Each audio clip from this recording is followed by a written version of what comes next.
देखिए, आज पर्याप्त सबूत मौजूद है, न्यूरोलॉजिकल सबूत। ये प्रश्न काफी समय से पूछा जाता रहा है, क्या हम दिमाग को बड़ा कर सकते हैं ताकि हम बेहतर काम कर सकें, हम ज्यादा समझदार हो सकें, हम बहुत कुछ कर सकें। तो न्यूरोलॉजी से जुड़े कुछ वैज्ञानिकों ने इसे हमें समझाया है। देखिए, अगर आप इस दिमाग की काबिलियत बढ़ाना चाहते हैं तो एक तरीका है न्यूरॉन्स की संख्या को बढ़ाना। बहुत से बच्चे ऐसे ही पैदा होते हैं अधिक न्यूरॉन्स के साथ। ये वो बच्चे हैं जो चंचल होते हैं, बहुत बुद्धिमान लेकिन बहुत अधीर और अस्थिर। जैसे ही आज के डॉक्टर उन्हें देखते हैं वे उन पर कूद पड़ते हैं और वे कोई दवाई दे देते हैं। उन्होंने कुछ नाम दे रखे हैं, ADD, ADH, ABC या XYZ। इस तरह सभी 26 अक्षरों का इस्तेमाल हो चुका है। पर अगर कोई बच्चा ऐसा है तो ये असामान्य नहीं है, ये सामान्य है। बहुत से बच्चे ऐसे पैदा होते हैं, उनके दिमाग में ज्यादा न्यूरॉन होते हैं। अगर आप बच्चे को बहुत सी शारीरिक गतिविधियों में लगा दें, नींद और शारीरिक गतिविधि, अच्छी शारीरिक गतिविधि, तो आप देखेंगे कि 6 या 8 साल की उम्र तक वो खुद को सुधार लेगा। शरीर खुद ये पक्का करता है कि ज्यादा न्यूरॉन मर जाएं और खुद को ठीक कर लेता है। लेकिन अगर उससे पहले आप उसे शांत करने वाली दवाई देने लगेंगे तो हो सकता है जीवन भर वो उस दवाई पर निर्भर हो जाए। ये एक बात है। आपकी दिमागी काबिलियत को बढ़ाने का दूसरा तरीका न्यूरॉन के आकार को बड़ा करना है।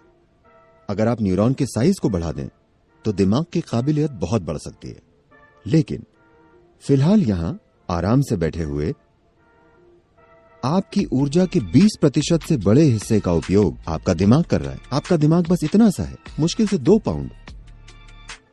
इतना बड़ा शरीर बस 80% उपयोग करता है, 20% का उपयोग यहां होता है। अगर आप न्यूरॉन का साइज बढ़ाएंगे तो ये इतनी ऊर्जा की मांग करेगा जो शरीर पूरी नहीं कर पाएगा। तो न्यूरोलॉजी की राय यही है।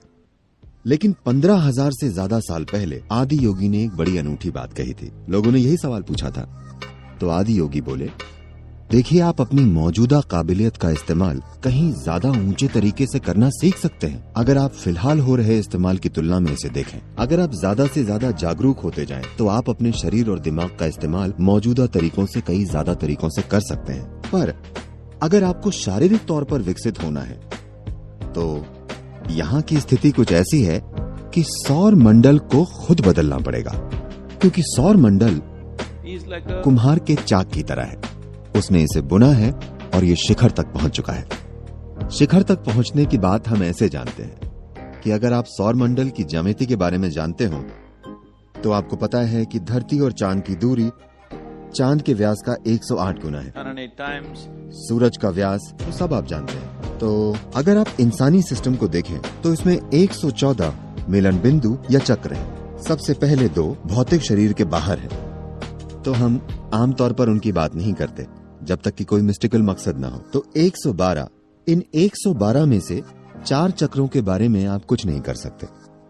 अगर आप 108 का ख्याल रखते हैं तो बाकी 4 खुद ही काम करने लगते हैं, उनमें अपनी बुद्धि होती है। तो आपके पास 108 उपलब्ध होते हैं। तो सौर मंडल की ज्यामिति कुछ ऐसी है कि जब तक इसका ढांचा ना बदल जाए आप शारीरिक तौर पर और विकसित नहीं हो सकते। लेकिन उसी चीज का ज्यादा से ज्यादा बेहतर तरीके से इस्तेमाल करने की काबिलियत हमेशा आपके लिए उपलब्ध होती है।